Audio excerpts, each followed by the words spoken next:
Nós estamos muito alegres, porque o Senhor colocou no nosso coração de começar esse ano com essa série. Há mais ou menos um mês atrás, nós já planejamos essa série a partir do nosso tempo com Deus, a partir das nossas conversas com Deus, e louvado seja Deus, porque as decisões, as escolhas que farão toda a diferença no seu ano, são aquelas escolhas onde você primeiro olha para dentro, de dentro para fora.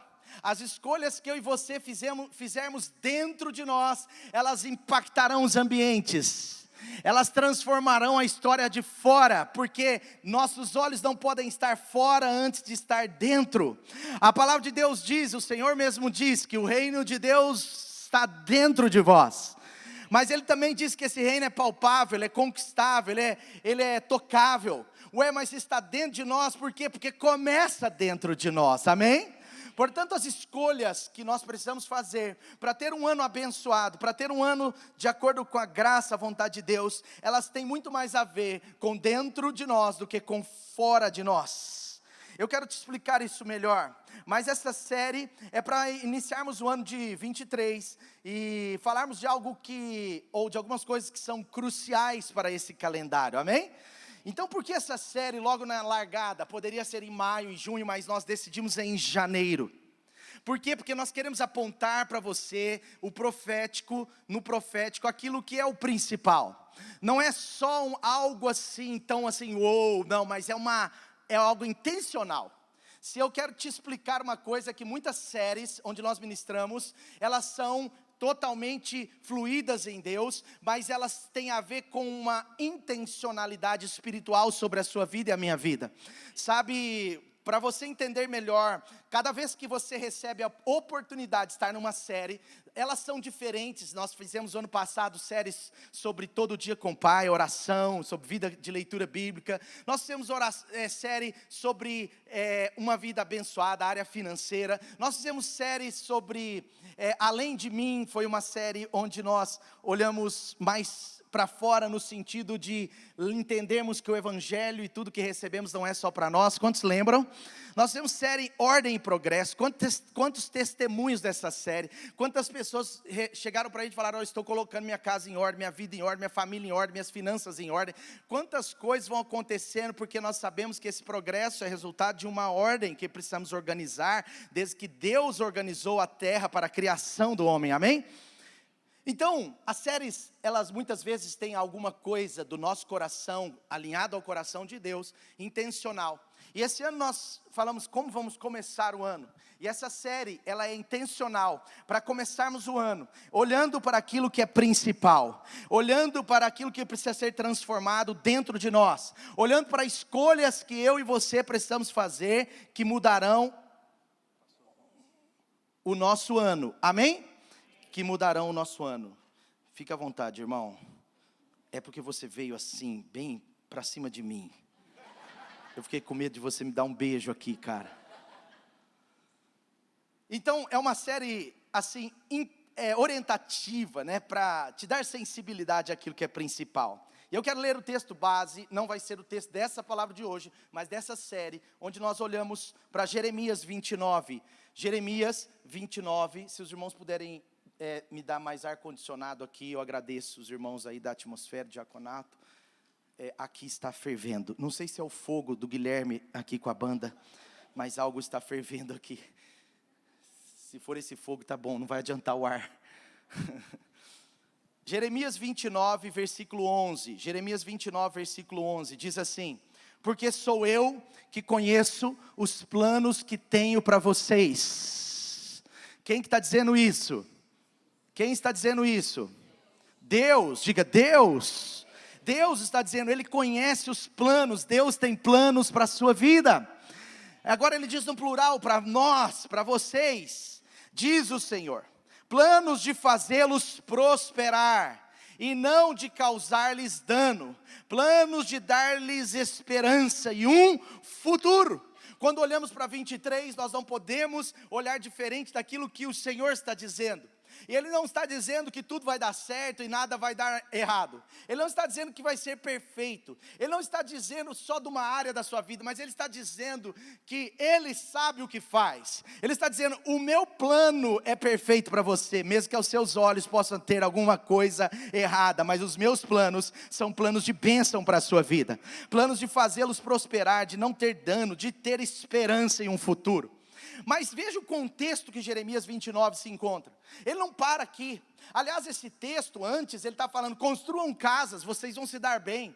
Ele está dizendo, olha, vivam a vida avançando. Ele fala, multipliquem, vocês vão ser abençoados, cresçam. Pode ver aí, Jeremias 29, está falando de um processo de Deus, mesmo no contexto ali da Babilônia.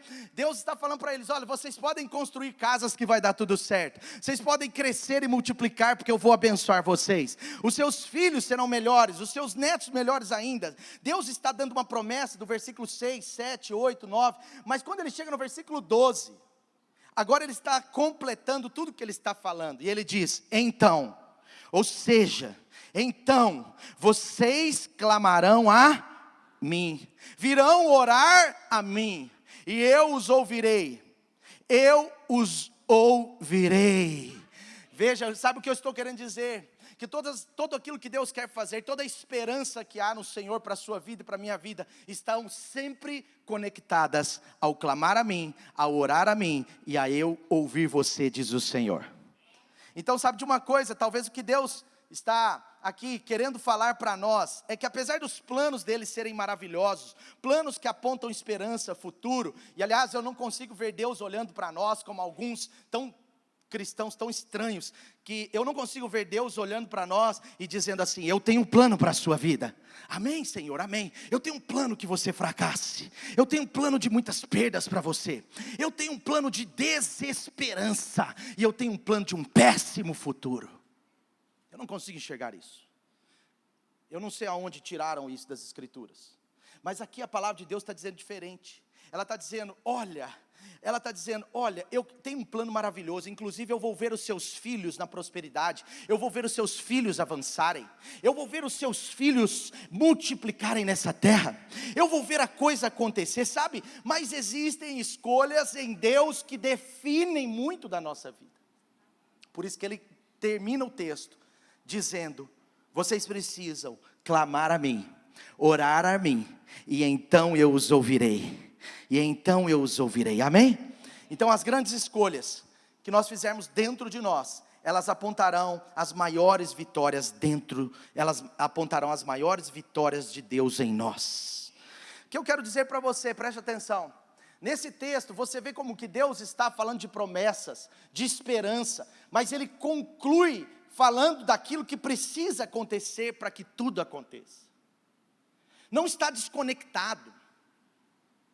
Não é só um pensamento de fé. Existe algo mais que Deus está dizendo. É uma escolha que vocês precisam fazer para que as minhas promessas, elas se tornem materializadas. E aqui, Ele está sendo muito claro. Ele termina falando para mim do que é principal. Deixa eu te falar uma coisa. Eu e você, nós somos projetados por Deus para trabalhar junto com Ele. Na virada eu ministrei sobre Jesus naquele barco, atravessando, e veio uma tempestade. E a proposta ali, não era que Jesus fizesse tudo. A proposta era que eles fizessem tudo com Jesus. Porque Jesus, após acalmar a tempestade e repreender os ventos, Jesus vira para os discípulos e fala assim, viu como eu sou poderoso? Sim ou não? Ele falou isso ou não? Viu como eu faço tudo sozinho? Eu não preciso de vocês. Não! Jesus está fazendo e virando para os discípulos e falar assim, vocês poderiam ter feito comigo e vocês perderam a oportunidade. Onde está a fé de vocês? Porque o coração de Deus é que eu e você fomos projetados para trabalhar juntos com Ele. Quantos estão entendendo? Calma que eu vou encaixar essa ideia. Juntos com Ele. E Deus, Ele não tem prazer, assim, entenda? Ele não tem prazer de trabalhar sozinho, porque é o propósito do homem. O homem foi criado para cultivar, o homem foi criado para prestar culto, para prestar serviços, para estar com Deus no jardim. Lá na criação, nós temos que voltar lá para entender esse propósito. O homem foi criado, claro, com os mandatos culturais, sociais, você sabe disso, dominem a terra, né, exerçam autoridade, mas o homem ele foi criado para estar com Deus. Antes do mandato, Deus disse: você foi criado para estar comigo no jardim, você foi criado para fazer parte do meu trabalho, para estar comigo, eu não vou sozinho, eu quero você comigo, e isso é maravilhoso. E uma das formas que nós trabalhamos com Deus, eu acredito, é quando nós aprendemos a orar. A oração é um trabalho que fazemos junto com Deus. Quando deixamos de orar, estamos deixando de considerar Deus na história que Ele está construindo em nós. Mas quando nós oramos, nós estamos considerando aquilo que é principal, aquela escolha que eu não posso deixar de fazer, porque vejam que Deus promete tantas coisas em Jeremias 29, mas Ele termina dizendo, então é do tipo assim, deixa eu concluir essa história. Eu prometi tantas coisas, mas espera aí, tem mais algo que eu preciso falar, é o mais importante, eu vou concluir com isso. Clamem a mim, orem a mim, e eu vou ouvir vocês. Então presta atenção, em relação à oração, Deus nunca disse que a oração é para ocupar o tempo nosso. Deus nunca disse também que a oração, ela não pode ser assim, é um motivo de você e eu persuadirmos a Deus, é uma persuasão que você tem que ter. Por isso que em Mateus 6, Jesus fala assim, não fique com repetições vãs, pedindo oração, e pedindo assim, me dá isso, me dá isso, me dá isso, me dá isso, me dá isso, me dá isso, me dá isso, aí cada bolinha, me dá isso, me dá isso, já viu isso? Dá isso. Não, Jesus reprova isso. Por quê? Porque Deus não vai ser persuadido, Deus não vai ser convencido. As nossas orações não são para convencer a Deus de algo, ainda que algumas orações possam ter convencido a Deus, entre aspas, de algo, mas normalmente as nossas orações não dizem respeito a convencer a Deus, Ele não precisa ser convencido. A oração não é uma atividade religiosa cristã para ocupar o meu tempo. Deus fala, não, ele tem que ficar ocupado, ele vai pecar, deixa ele orando, que ele não peca. Nada disso. Sabe, a oração não é para nos manter nessas coisas que a gente acha, às vezes sem querer, e não é por mal, mas a gente acha, sabe, o propósito da oração é Deus falando para o homem, vem para perto de mim, vem relacionar comigo. O propósito da oração tem a ver com o relacionamento. Por quê? Porque o relacionamento traz confiança. O relacionamento traz confiança, e a confiança traz a convicção, e a maneira certa de lidar com a resposta que aquele com quem eu confio me dá. Portanto, a oração, ela é para nos preparar e para nos alinhar a saber lidar com as respostas que Deus já tem. Por isso que quando você ora por uma coisa há muito tempo, você tem uma vida de oração com Jesus por algo, mesmo que no final de um ano, ou no final de uma temporada, ou no final da vida, isso não aconteça, mas você consegue lidar com o não de Deus. Eu falei ontem no meu Instagram, algo que Deus colocou no meu coração, estava queimando isso na sexta-feira, e aí ontem eu escrevi que nós precisamos saber lidar com os nãos de Deus.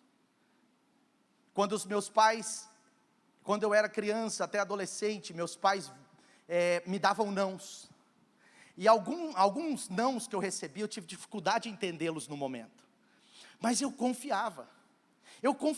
Por quê? Porque eu tinha relacionamento com os meus pais, eu sabia que eles faziam aquilo por amor, e que no coração deles tinha algo bom para mim. Então, por que eu confiava? Porque eu tinha relacionamento com Deus. E por que apesar de não entender o não, eu aceitava o não? Porque quando eu tenho um relacionamento, mesmo que eu receba uma resposta que não é aquilo que eu pedi, que não era aquilo que eu queria naquele momento, eu confio que os meus pais têm o melhor para a minha vida. Eu confio na decisão deles. Isso se aplica a nossas orações com Deus. Uma pessoa que tem uma vida de oração, mesmo que a resposta de Deus seja não, ela sabe lidar bem com essa resposta. Porém, uma pessoa que não tem uma vida de oração, quando recebe um não de Deus para uma oração de desespero, aquela oração feita aos 45 do segundo tempo, e quando Deus dá um não, ela vai ter dificuldade de aceitar o não de Deus. Porque aceitar o não de Deus tem a ver com o relacionamento e a confiança que você desenvolve a Ele. Quando Deus nos chama a orar, Ele está chamando a gente para ter esse relacionamento, para que independente da resposta, nós possamos lidar bem com ela e confiar cada dia mais no Senhor. A oração é sobre relacionamento, não é sobre algo diferente. Então o relacionamento traz a confiança. Então a oração é isso. E dentro desse contexto, eu estava falando sobre esse texto que eu escrevi, acabou que eu não falei mais, né? Mas eu estava falando sobre esse texto que eu escrevi. Eu acredito que se temos relacionamento com Deus, nós vamos saber lidar com a resposta que Ele nos dá. Se temos relacionamento com os nossos pais, nós aceitamos esse não, nós mesmo não entendemos, nós sabemos lidar com ele. E isso também se aplica aos pais espirituais. Os filhos que mais nos conhecem, que têm relacionamento conosco, são aqueles que lidam melhor quando precisamos dar um não. Mas os filhos que não têm relacionamento com seus pais espirituais têm dificuldade do não, porque não conhecem o coração dos seus pais. Não tem confiança. Desenvolva confiança nos seus pais se você é jovem, adolescente. Desenvolva confiança em Deus se você é um crente, um cristão de verdade. Mas desenvolva também a confiança nos seus pais espirituais. Eu falei para você. É difícil dar amém. Porque esse amém seu é aceitar um não. Sorrindo. Amém? Melhorou. Então, com Deus é assim também. Assim como uma frustração com o não de Deus é resultado de pouco relacionamento com Ele, a frustração com o não dos pais espirituais é resultado de falta de confiança por falta de relacionamento. Por isso que filhos que têm pais divorciados, por exemplo, têm dificuldade de receber não dos pais, principalmente do pai que está fora da casa. Quem se relaciona com Deus lida bem com as respostas de oração. Eu vou chegar. Talvez você está preocupado. Vamos lá, Mateus 6. Mateus 6.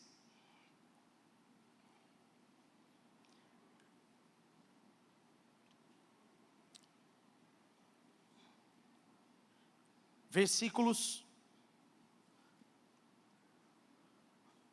6, eu quero ler o 6, eu ia já direto no 9, mas eu vou ser bem breve aqui. Mas, quando você orar, vai para o seu quarto, feche a porta e ore a seu pai que está em secreto. Então seu pai que vê em secreto o recompensará. Cuidado com as mensagens que anulam as recompensas. O mundo espiritual é feito de recompensas. Os maiores homens de Deus na Bíblia buscaram recompensas e Deus nunca os condenou por isso. A oração é uma busca por recompensa. Mas a maior recompensa das nossas orações não são os sims de Deus, mas o nosso relacionamento com Ele. Quando você orar, vai para o seu quarto, Deus vai te recompensar. Quando orarem, não fique repetindo a mesma coisa, como os pagãos fazem. Eles pensam que por muito falarem, vão ser ouvidos. Aqui é um problema. Se a pessoa acha que quanto mais falar, mais Deus vai ouvir, ela ia ficar o dia inteiro falando a mesma coisa. E Deus está falando, eu não vou ser persuadido. Oração não é persuasão, oração é vida comigo. Isso tem que ficar claro. Não é que Deus está falando aqui, tem gente que acha que Deus está falando contra a reza, não é isso, Deus está falando contra uma ideia de persuadi-lo.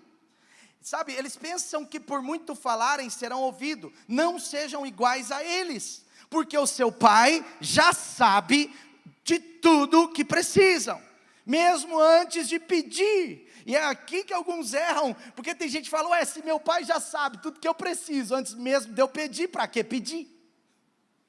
Mas não é que Deus quer que você peça para Ele responder o que você pede, é que Deus quer que você suba lá. A oração é, sobe aqui, vem aqui, vem ficar comigo, vem estar comigo. Quantos estão entendendo? Então a vida cristã, ela não é sobre ter tudo, mas nem mesmo também ter todas as nossas orações respondidas do jeito que a gente quer. Mas a vida cristã é sobre um relacionamento com Deus, que à medida que nós oramos, à medida que nós estamos com Ele, mesmo que nós pidamos, não sei se a palavra está certa, mesmo que a gente peça muitas coisas, e Ele não atenda tudo, mas aquilo que Ele atendeu e aquilo que Ele não atendeu, a gente vai glorificar a Deus por causa da nossa vida com Ele. Então nós precisamos entender um pouco desse Pai Nosso. Versículo 9, Pai Nosso, Ele está dizendo, continue aí comigo, Pai Nosso,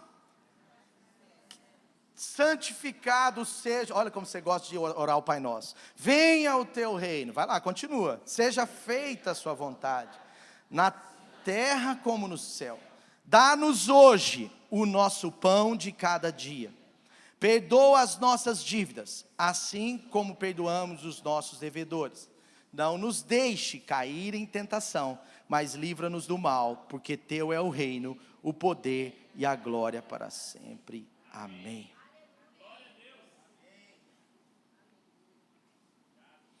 Então a oração parece sem lógica, porque Jesus está dizendo, o Pai sabe tudo que vocês precisam, antes de vocês pedirem, mas depois ele fala, então deixa eu explicar como que ora assim, Pai nosso que está no céu, aí Jesus está falando, e é incrível porque no capítulo 6 de Mateus e também no capítulo 7 fala sobre oração, no capítulo 6 de Mateus ele está falando sobre a oração do Pai Nosso, é uma oração diária, é uma oração de cultura, de vida, por isso que ele está falando, não fica pedindo, mas depois você vê na escritura, que o próprio Deus, o mesmo Jesus, fala que aquela viúva foi e ficou batendo na porta do juiz, ela insistiu com o juiz, ela insistiu tanto, que o juiz mesmo sendo ímpio, ele ficou importunado, ele ficou tão assim, estressado, que ele disse, eu vou atender o seu pedido, quantos lembram dessa parábola? E é Jesus quem está contando, e depois Jesus fala, façam como ela, parece outro Deus, outra Bíblia, mas é a mesma coisa. Aqueles que às vezes não entendem as escrituras como um todo, têm dificuldade de enxergar as duas visões do mesmo assunto, porque não consegue contextualizar. Isso é uma característica das crianças, porque as crianças, elas querem bagunçar em qualquer ambiente, então elas não sabem discernir os ambientes. Ela é a mesma, glória a Deus por isso, mas às vezes ela está num ambiente, ela quer ter a mesma comportamento do outro ambiente, porque ela não faz isso por mal, mas ela faz porque ela é criança. Aqui Jesus está dizendo, não, você não pode ficar repetindo, mas depois Jesus diz, você precisa repetir. Parece que ele está entrando em contradição. Quando olhamos para Mateus 7, as escrituras estão dizendo sobre oração, e elas estão dizendo, bata e a porta será aberta, pede que eu vou te dar, vai, insista, Jesus está dizendo, insista, mas por que eu estou tentando te explicar uma ideia aqui nessa manhã? Olha só, Mateus 7, versículo 7, Mateus 7, versículo 7, o capítulo seguinte diz, peçam e lhes será dado, peçam e lhes será dado, tudo ou não? Não, mas pode pedir? Sim, peçam e lhes será dado, busquem e encontrarão, batam e a porta lhes será aberta, todo o que pede recebe, o que busca encontra, e aquele que bate a porta lhe será aberta. Agora o mesmo Jesus está dizendo, ei, vocês têm que insistir, vocês têm que repetir, vocês têm que buscar. No grego diz, peçam e continuem pedindo. Parece que está tendo duas orações diferentes, de deuses diferentes, de uma Bíblia diferente, mas não é isso, é o mesmo Deus, porque em Mateus 6, Deus estava falando sobre uma vida de oração, Ele estava falando sobre o necessário, Ele estava falando sobre o pão nosso, o Pai nosso, Ele estava falando sobre a nossa vida normal com Deus, Ele estava dizendo sobre uma vida de oração, Ele estava falando sobre o necessário, e Deus quer nos dar o necessário para nós, mas Deus não é um pai, Deus não é um coordenador de orfanato, Deus não é um coordenador de orfanato, que olha lá, cada criança fala, olha, 3 refeições, um cobertor, mais talvez um pijama e 2 camisetas e 2 calças, tá bom? Deus não é coordenador de orfanato, Deus é um pai bom, um pai de vida abundante para a minha vida e para a sua. Nós precisamos entender isso. Só que em Mateus 7 ele está dizendo, peçam e continue pedindo. Em Mateus 6 ele está falando, não fiquem pedindo. Porque Mateus 6 aponta para as nossas necessidades básicas, mas Mateus 7 aponta para os nossos sonhos, os projetos, os propósitos, as coisas grandes no Senhor. Quantos estão entendendo? O contexto é diferente. Jesus está falando coisas diferentes porque o contexto é diferente. Não é a mensagem diferente, a mensagem é a mesma, mas o contexto é outro. Então no original ele diz, insistam, peçam sem parar. Então o nosso grande desafio é nunca pegar apenas um lado das escrituras, ou apenas um bloco das escrituras, conforme a gente se agrada mais, ou conforme a gente pensa, ou conforme a gente acha, mas é sempre um todo. As escrituras trabalham juntas, por isso nós temos que cuidar com isso. As maiores heresias não nascem de uma falsa, de uma coisa falsa assim do nada, mas nascem de algo da escritura que eu pego e eu transformo num sofisma, num problema. Então veja, aqui é o mesmo Jesus. Por que eu estou dizendo isso? Porque as nossas orações, elas precisam nos guiar dessas duas formas: Pai nosso, pão nosso, eu vou explicar, mas também daquilo que nós precisamos bater, insistir, mesmo que Deus nos dê um não, e mesmo que Deus adie esse sonho, e mesmo que Deus dê um não para nós, um sim para outra pessoa, não importa, mas essa relação com Deus nos faz próximos dEle, nos faz entendendo o seu coração e confiando na sua palavra. Então, por que ele está dizendo isso? Porque são situações diferentes. Quanto mais eu me envolvo em oração, mais eu estou preparado para lidar com aquilo que eu estou orando. Quanto mais eu me envolvo em oração, mais eu estou preparado para lidar com as respostas daquilo que eu estou orando.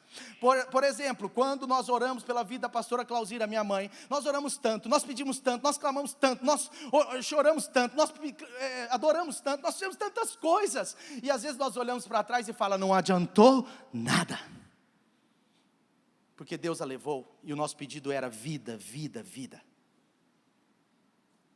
Mas é uma mentira, adiantou tudo, porque a oração não era sobre Deus ter que nos atender, mas era sobre nosso relacionamento com Deus. As pessoas que mais se envolveram com oração, mesmo recebendo o não de Deus, foram as que mais entenderam e as que mais saíram dessa batalha vitoriosos. Mas as pessoas que não se envolveram com essa oração, são as que mais questionam até hoje. Por quê?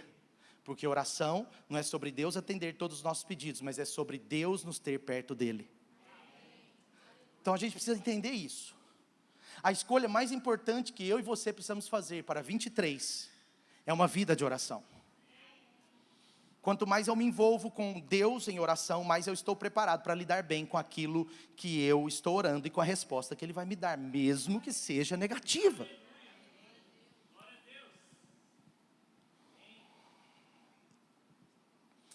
Portanto, a cultura de oração, queridos, ela é a maior e a mais importante escolha que você precisa fazer para esse ano.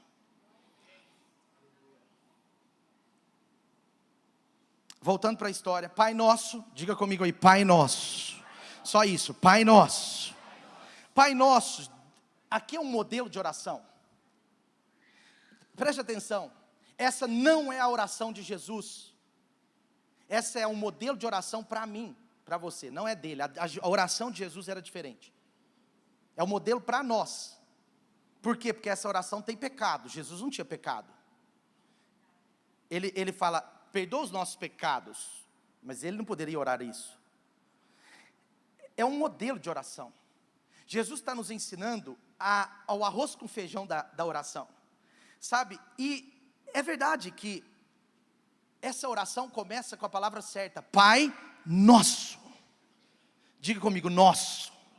Por que nosso? Porque esse tipo de oração é a oração que Deus gosta. Tem orações que são grandes, mas tem orações que são muito grandes. O que pode dividir uma oração grande de uma muito grande é que geralmente as muito grandes, elas não têm a ver só com a gente, mas elas têm a ver com todos, com outros. Pai Nosso, Ele está dizendo, não é só seu.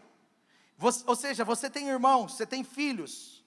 Então tem orações que são tão grandes que elas não podem ser feitas sozinha, e nem podem ser respondidas só para um indivíduo.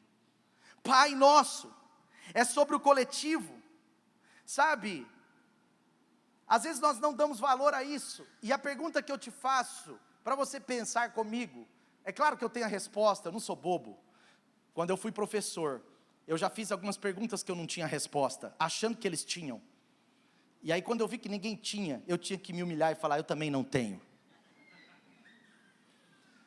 Pai Nosso, sabe, preste atenção, você acha que o pecado de uma pessoa tem reflexo na vida da outra? Sim ou não? Sim? Então o meu pecado pode causar no outro. Sim ou não? Claro que sim. Era só para ver se você está firme. Não, sim, sim, não. Mas não tem problema, eu tive dúvidas dessa pergunta quando eu me fiz. O meu pecado pode ter reflexo na vida do outro, isso está na Bíblia, em todo o tempo. Por exemplo, o pecado de Acã, ele fez com o pecado de Acã, de idolatria e mamon e roubo, fez com que os soldados obedientes morressem numa guerra. Acã peca hoje, amanhã soldados inocentes, obedientes a Deus, vitoriosos em batalhas, morrem em Ai. Quantos estão entendendo? Você vê como que o pecado de um afeta outros. Por isso que o apóstolo Paulo, ele chega à igreja lá em Corinto, ele chega àquela igreja, e ele está dizendo sobre uns aos outros, sobre pecados, ele adverte sobre pecados na vida da igreja. Em 1 Coríntios 5, ele está falando que naquela igreja tinha um jovem, uma pessoa, tendo relações sexuais com a madrasta. Misericórdia, eu escutei 2, mas é o que todo mundo pensou. Claro, mas ele está dizendo, não pode, porque isso vai cheirar mal na igreja, para a igreja, e a igreja vai feder. Então, por que eu estou dizendo isso? Preste atenção, porque é intencional o que Jesus está dizendo. Pai nosso, nós somos membros uns dos outros, e às vezes a mão, se o dedinho estiver bom, o dedão estiver bom, a mão vai estar boa. Mas se tiver um problema num dedinho, a mão vai estar mais ou menos. Se eu estou com um joelho bom, eu dou outro joelho bom, eu consigo correr. Mas se um joelho meu não estiver bom, eu não consigo correr. Eu já deixei de caminhar por causa de um problema em um dedo. Então tudo está ligado. Então, por que eu estou dizendo isso? Porque ele está dizendo Pai Nosso, apontando para uma visão de família, de filhos que têm irmãos. Então a oração do Senhor nunca inicia no individual, meu pai, pai meu, paizinho, lindão, só meu. Não, ela começa com Pai Nosso. Então, para você ter uma vida de oração e fazer essa escolha para 23, de dentro para fora, dentro de você precisa ter uma visão do nosso. A oração do Senhor inicia com algo coletivo, familiar. Essa oração, ela está falando que ela pode ser para mais de um, ela pode ser para você, mas se ela for para você, em relação ao que você pode ser para as outras pessoas, ela multiplica o seu poder. Santificado seja o teu nome.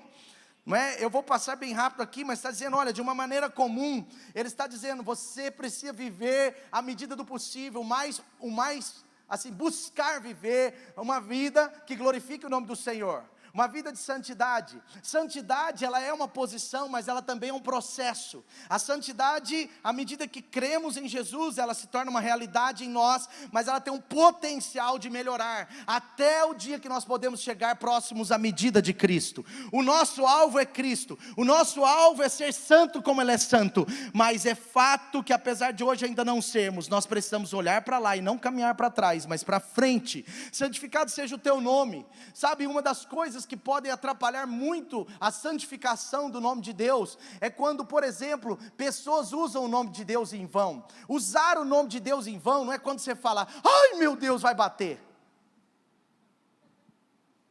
É igual quando eu tirei carteira, meu irmão, Felipe, vai lá atrás, vê se está tudo bem, ele vai vir aqui hoje à noite, Felipe vai lá atrás, vê se está tudo bem, aí ele, pode vir, bateu.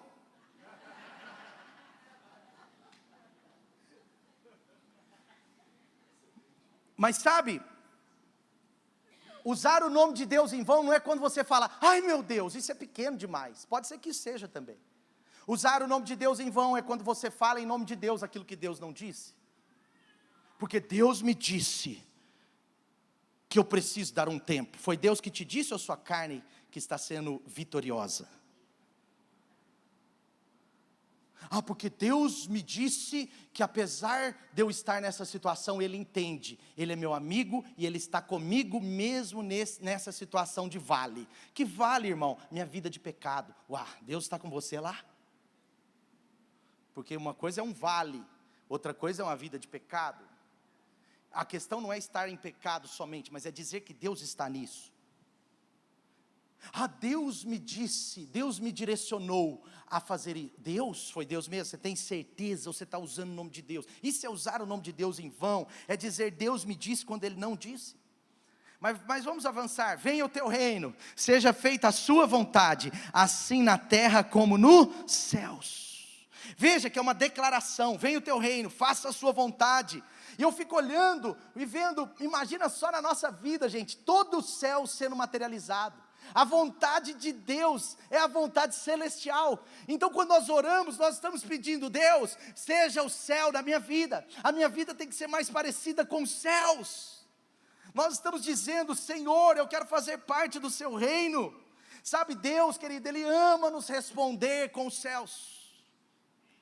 Por isso que Ele está ensinando a gente nesse negócio de pedir os céus na terra. Ele está ensinando, Ele está pedindo para a gente declarar isso. É uma oração, é muito profunda de certa forma, ela é simples, mas profunda.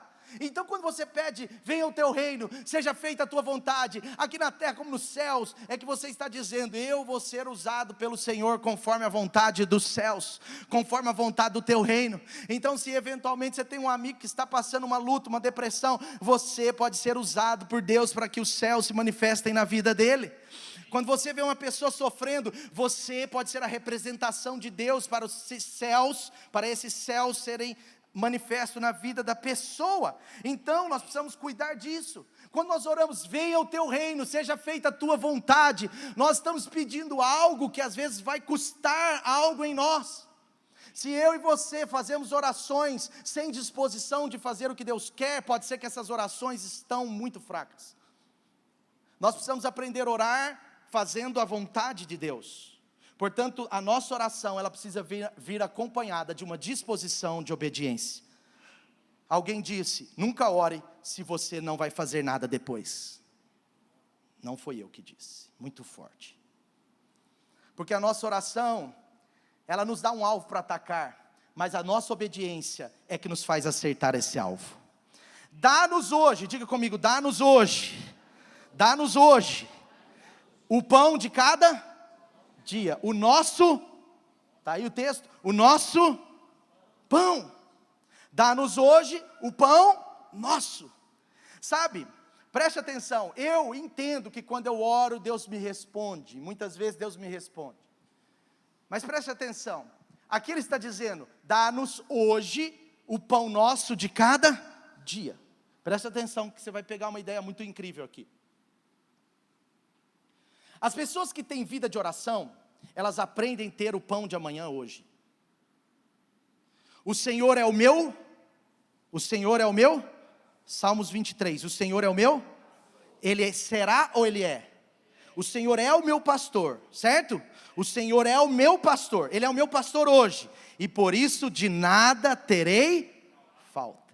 Mas Ele é pastor hoje. Algumas pessoas fazem parte de uma teologia assim, ó: nada me faltará, então o Senhor será o meu pastor. Mas o texto não diz isso. O texto diz: o Senhor é o meu pastor hoje. Quem tem uma vida de oração, tem a vida com o seu pastor. E a vida com o seu pastor, com P maiúsculo, é a vida que nos faz de nada ter falta. Quantos estão entendendo? O Senhor é o meu pastor, e por isso nada me faltará. Dá-nos hoje o pão nosso de todo dia. Não é dá-nos hoje o pão nosso de hoje, é dá-nos hoje o pão nosso de cada dia.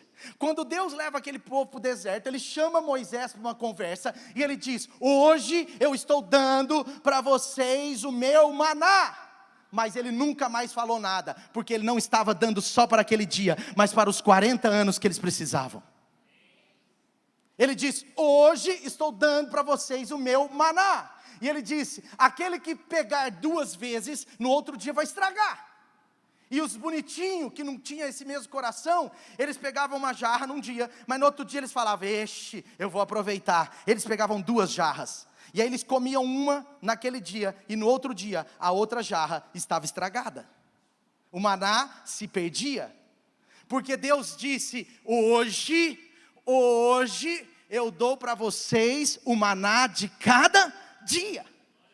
A vida de oração, por isso que Jesus está explicando um modelo, Pai Nosso. Depois Ele diz: dá-nos hoje o pão nosso de cada dia. Não é uma viagem, é plural. Ele está dizendo: o pão nosso, não é o meu, mas é o nosso. Eu sei que o nosso Pai do céu, Ele nos dá tudo que nós precisamos, mas a compreensão aqui é que Ele é o dono, Ele é o Pai, tudo é dEle, tudo é por Ele. Então se eu estou bem com Deus, eu estou em oração e obediência, o pão de amanhã, o pão de depois de amanhã, o pão de depois de amanhã, eu já tenho hoje. Por isso que as pessoas que têm uma vida de oração não têm dificuldade de dar a Deus o que é de Deus, porque elas creem que Deus dará o pão de amanhã. Dá-nos hoje o pão de amanhã. Pessoas que têm uma vida de oração não estão ligadas ao amanhã para preocupação e medo, mas para vitórias e conquistas. Dá-nos hoje. Hoje. Nós já temos esse lugar. Eu já tenho filhos. Quantos estão entendendo? É hoje. Dá-nos hoje o pão nosso de cada dia. Eu quero dizer para você em outras palavras, dá-nos hoje o pão de amanhã. Uma vida de oração faz isso, gente, é maravilhoso, eu estou empolgado. Então se eu estou bem com Deus, o pão de amanhã eu já tenho hoje. Dá-nos hoje o pão de amanhã. É um dos segredos para compreender a vida com Deus. Quem está com você é o Senhor, que é o meu pastor. Ele não está sendo o meu pastor, Ele é o meu pastor. Eu dei a minha vida por Ele, e se Ele é o meu pastor, nada me faltará. Se Ele é o meu pastor, eu posso passar por vales de ossos secos, que eu sairei vitoriosos. Eu posso passar pela sombra do vale da morte, eu não temerei mal algum, porque Ele está comigo. Ele é o meu pastor hoje. A nossa visão tem que ser essa, porque se não for essa, no dia mau, nós achamos que não temos um pastor bom, e o pastor é sempre bom, mesmo nos dias maus. Mesmo quando eu andar por um vale de trevas e morte, não temerei, porque o Senhor está comigo. Tem futuro, presente, olha só, mesmo lá na frente, se eu passar por um vale da morte, eu não vou ter medo, porque hoje Ele está comigo. Se Ele está com você hoje, se Ele faz parte da sua história, se você tem sido fiel ao Senhor, se você tem buscado ter uma vida de oração e de obediência a Deus, Ele é o seu pastor, Ele está com você, e nada te faltará, e mesmo que você passe por um vale, você não temerá mal algum, porque Ele está com você, e a vara e o cajado dEle te protegem hoje. Você já entra no vale protegido. Por isso que tem um jogo de futuro e presente, a gente precisa aprender a ler. E eu estou falando da gente, eu também. Não está aí. Então deixa eu ler para você. A sua vara e o seu cajado me protegem. É hoje. Isso fala de uma posição. O pão nosso de cada dia nos dá hoje. Ou seja, dá hoje o pão nosso de amanhã. E essa é uma coisa importante que vai determinar as suas escolhas nesse ano. Uma coisa importante que vai determinar suas decisões, suas escolhas nesse ano. É sobre como você enxerga o amanhã. Mas só consegue enxergar o amanhã suprido, completo, alegre, quem está com Jesus hoje. Nas mãos de quem está seu amanhã? Do Lula? Do Romeu Zema? Nas mãos de quem está o seu amanhã? Do empresário que te emprega? Nas mãos de quem está o seu amanhã?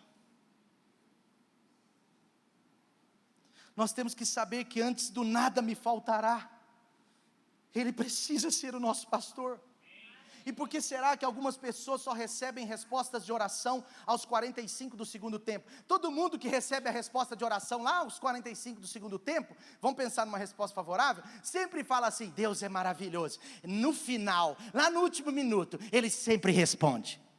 Mas a pessoa esquece que ela só foi lembrar de Deus e orar nos 40 do segundo tempo. Você está entendendo? É a teologia do busca a Deus no momento que você precisa. E o que Jesus nos ensinou não é isso. É todo dia.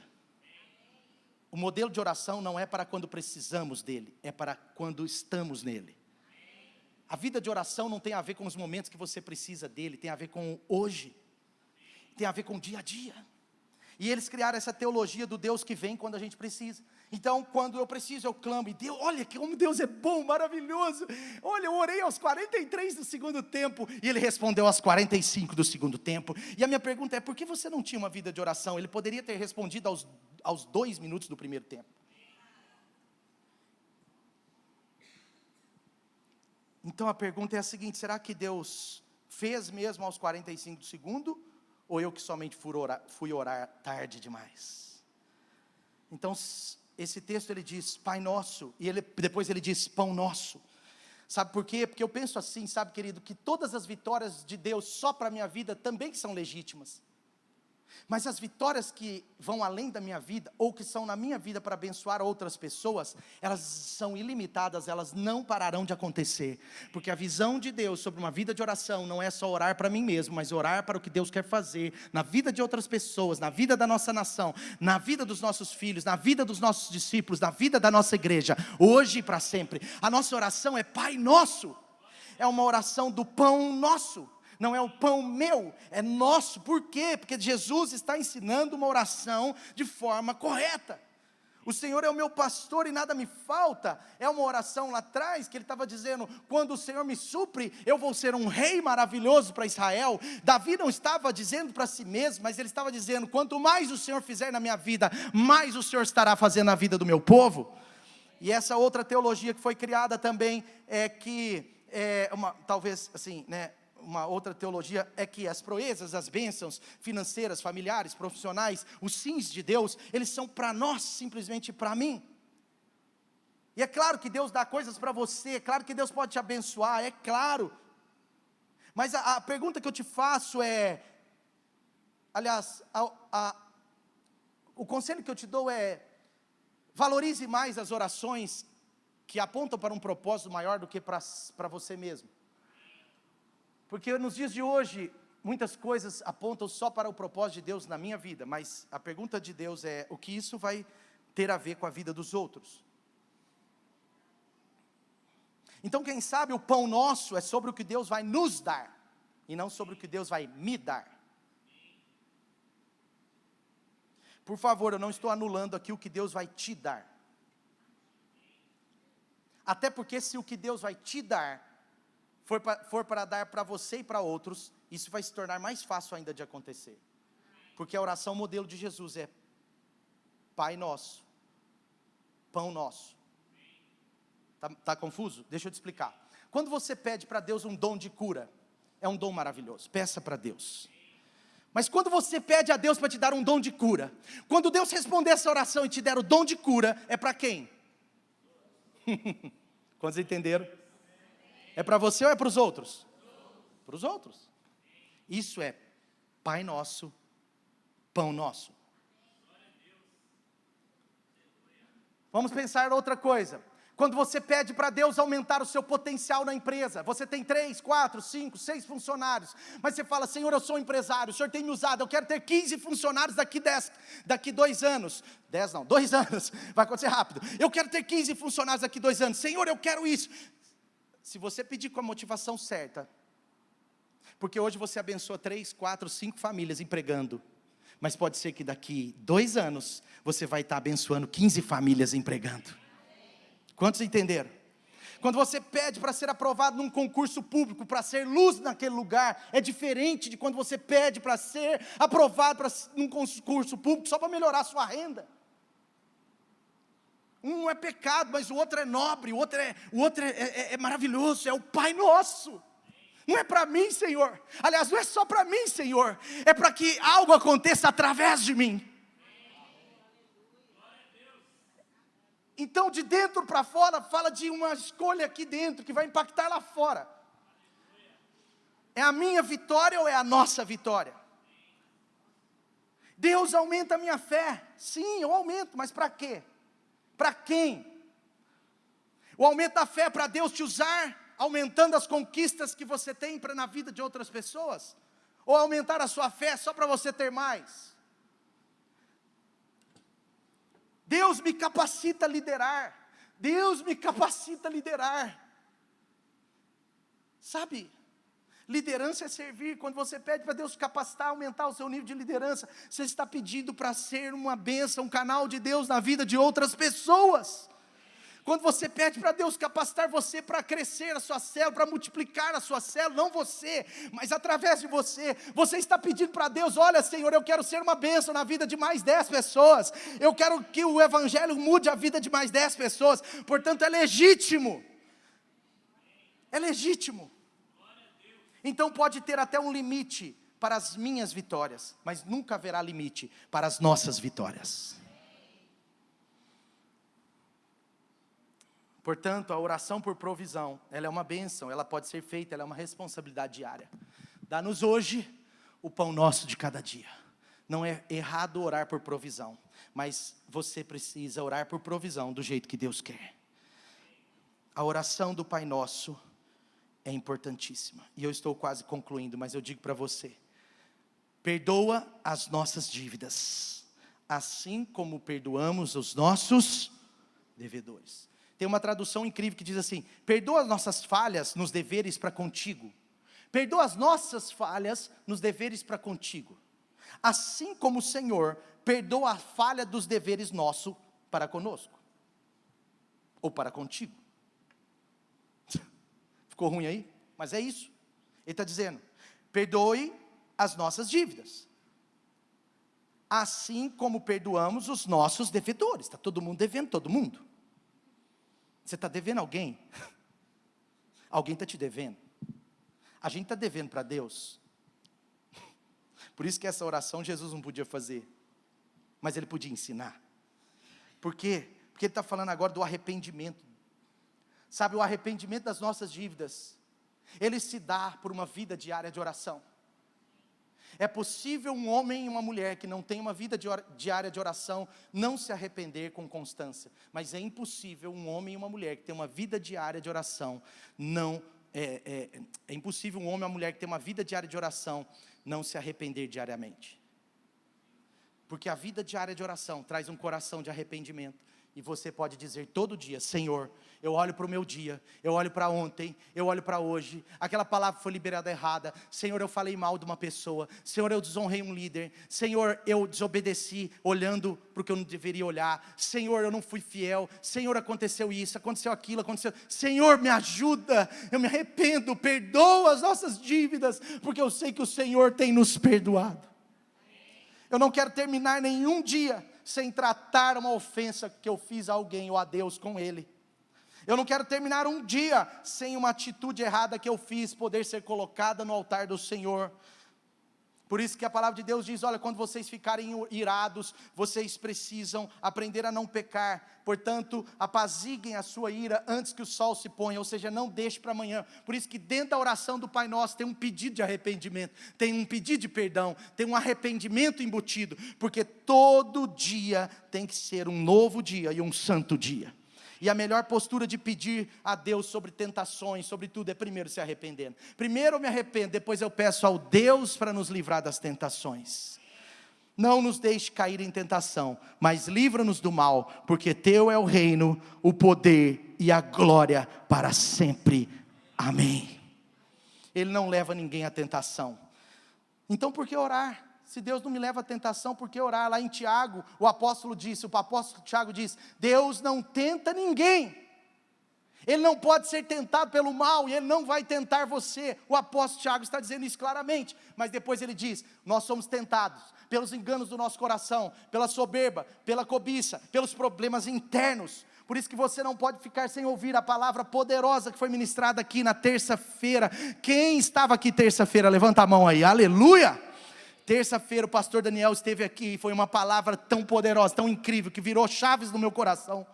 E ele falou sobre matarmos primeiro os inimigos internos, para depois vencermos os inimigos coletivos.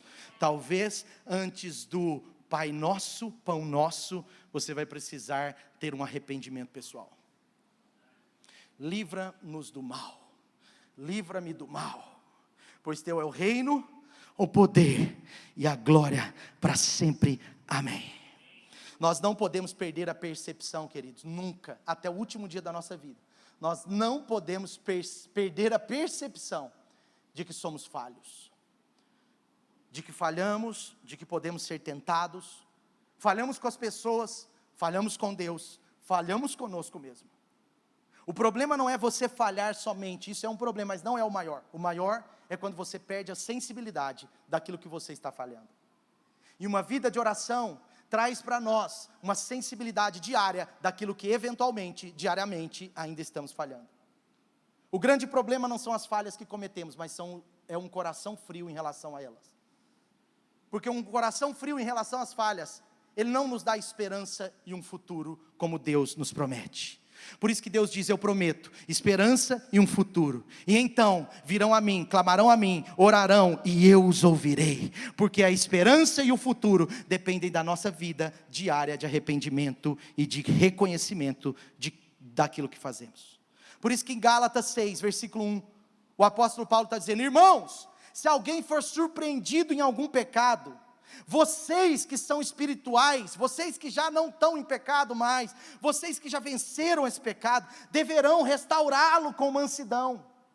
Ele está falando, corrija em amor, em mansidão, restaure esse irmão, não abandone ele, mas restaure ele. Mas agora ele diz, porém, também cuide-se, para que cada um também não seja tentado. Por isso que você tem que tomar muito cuidado quando você for ajudar uma pessoa a sair de um buraco. Porque cada 2, para mim, é só um número meu, cada 2 que ajudam alguém a sair de um buraco, um cai lá também. Pessoas que chegam para você falando mal do líder, mal da igreja, mal do outro, mal do vizinho, mal do amigo, elas estão te puxando para baixo. Se você não for resiliente, você vai cair no buraco com ela, e agora você está lá no buraco falando mal também. Pessoas que falam que tem problema na área financeira, cuidado, porque elas têm problema com riqueza, elas têm problema com pessoas que estão prosperando, elas têm problema com pessoas que estão orando por algo material, e elas começam a falar sobre isso, e quando elas falam no seu ouvido, se você não tiver curado nessa área, livre de influência de mamon, você vai falar como ela daqui uma semana. E eu estou falando aqui no Senhor isso, porque eu sei que nesses dias o espírito de mamon tem atacado mentes e corações. Porque toda vez que nós estamos para ter grandes conquistas, e se for na área financeira principalmente, toda vez que tem um povo para ser liberto da mente, toda vez que algo ligado a essa área está sendo restaurado na vida da igreja, esse espírito se levanta. E você vê que Moisés,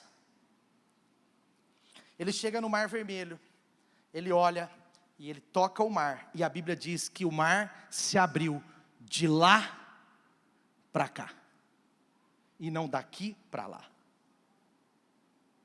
E o espírito de mamon, ele percebe as conquistas acontecendo antes que elas se materializem, e ele vai tentar impedi-las. Tirando a fé daquilo que Deus pode te dar. Por isso, quando for corrigir alguém de um pecado, tome cuidado para que você também não seja tentado. Está escrito. Um irmão se converteu uma vez, e ele tinha problemas sérios na área de bebida, e ele foi liberto por 3, 4 meses, ele começou a querer ajudar as pessoas que se convertiam, tinha problema na área de bebida, e ele queria ir no bar com a pessoa, e ele queria fazer as coisas que caíam em tentação, e eu falei para esse irmão, eu não era pastor na época, eu falei, irmão, por favor, cuidado para que você não caia, seu coração é reto em querer restaurar o outro, mas a sua raiz é pequena demais para isso. Então é melhor você dar o seu testemunho, e deixar que Deus use outra pessoa para fazer o processo de restauração. Você encoraja, você vai fazer um despertamento, um despertador na vida da pessoa, mas depois você deixa outro que tem raízes ajudar. E ele falou, que isso, pastor? Então você não crê na minha libertação? Eu sou um novo homem, uma nova criatura? E eu não era pastor na época, ele falou comigo. Eu falei, pastor, mas não era. Aí o irmão, eu falei, não, irmão, eu creio na sua libertação. Mas tudo na vida cristã é um processo, por isso que é desenvolver a sua salvação. E passou 3 meses. Aquele irmão estava caído no mesmo pecado, junto com aqueles que estavam sendo tentados. Isso aí que você está pregando é uma coisa muito relativa. É mesmo. Mas é relativa, mas existe. Se existe, eu preciso te alertar para isso. A Bíblia está dizendo: vai, ajude na restauração do irmão que caiu em pecado, mas tome cuidado para que você não caia naquele buraco também.